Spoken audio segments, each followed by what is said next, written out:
Welcome to Wisdom Trek with Gramps. I am Guthrie Chamberlain, and we are on day 2567 of our trek. The purpose of Wisdom Trek is to create a legacy of wisdom, to seek out discernment and insights, and to boldly grow if you have chosen to grow before. In today's Wisdom Nugget, we'll conclude the exploration of Psalm 46 by focusing on verses 8 through 11 from the New Living Translation. This psalm has been a powerful reminder that God is our refuge, strength, and ever-present help in times of trouble. We've seen how His presence brings us joy, how He remains steadfast even when the world seems chaotic, and how He stands as a fortress for His people. In His final section, the psalmist invites us to step back, reflect on God's mighty works, and rest in the assurance that He is in control. These verses call us to stop striving and recognizing that God alone reigns supreme. Let's begin by reading this passage together. Psalm 46, verses 8 through 11. Come, see the glorious works of the Lord. See how He brings destruction upon the world. He causes wars to end throughout the earth. He breaks the bow and snaps the spear. He burns the shields with fire. Be still and know that I am God. I will be honored by every nation. I will be honored throughout the world. The Lord of heaven's armies is here among us. The God of Israel is our fortress. The psalmist begins this section with a bold invitation. Come, see the glorious works of the Lord. See how He brings destruction upon the world. This verse calls us to step back and observe what God has done. The phrase, glorious works, suggests that God's actions are not just powerful, but also righteous. They display His sovereignty over the earth. The mention of destruction may seem unsettling, but in context it refers to God's ultimate justice, how He intervenes to bring an end to opposition, evil, and conflict. The destruction is not random or senseless. It is God's way of restoring righteousness in the world. Imagine a sculptor chiseling away at a block of stone. At first, the process looks like destruction. Pieces of marble are shattered and removed. But in reality, the sculptor is revealing a masterpiece. In the same way, God's mighty works may sometimes seem like destruction, but they are ultimately part of His plan to restore and redeem. Are you willing to see God's hand at work, even in difficult times? When we look at the world, do we focus only on the chaos, or do we recognize that God is working behind the scenes, bringing about His ultimate plan? Verse 9 continues to describe God's power.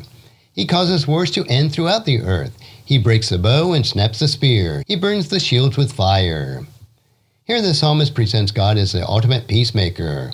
While human leaders attempt to negotiate peace, only God can truly bring an end to conflict. The breaking of the bows, the snapping of the spears, the burning of the shields symbolizes a complete dismantling of warfare.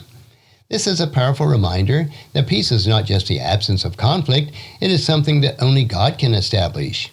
Human efforts to create peace often fall short because they do not address the root of the problem. But when God intervenes, He destroys the very tools of war and replaces them with His reign of righteousness. Think about the end of a long war.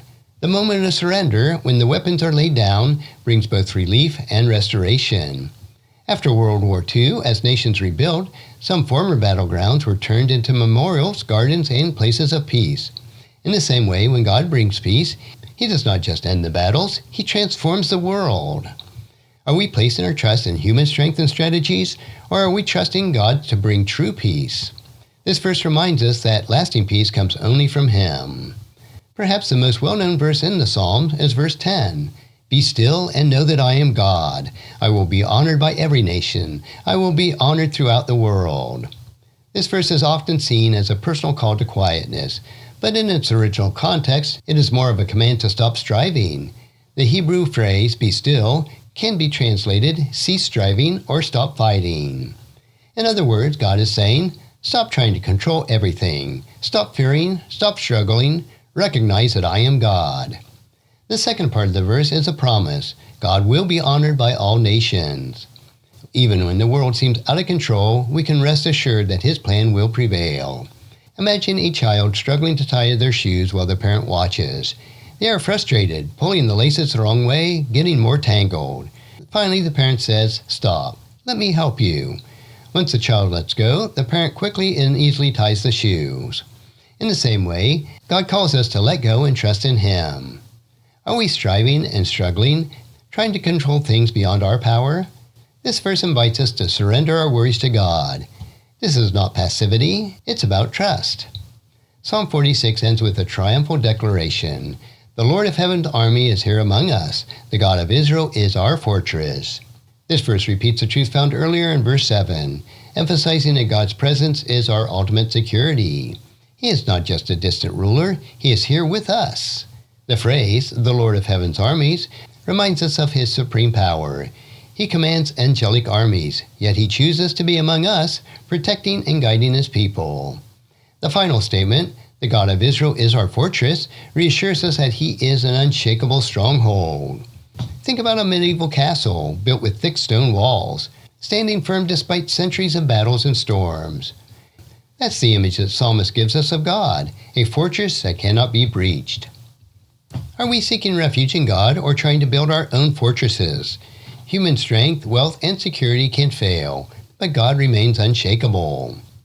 Psalm 46 verses 8 through 11 give us 4 key takeaways. The first is, God's works are worth observing.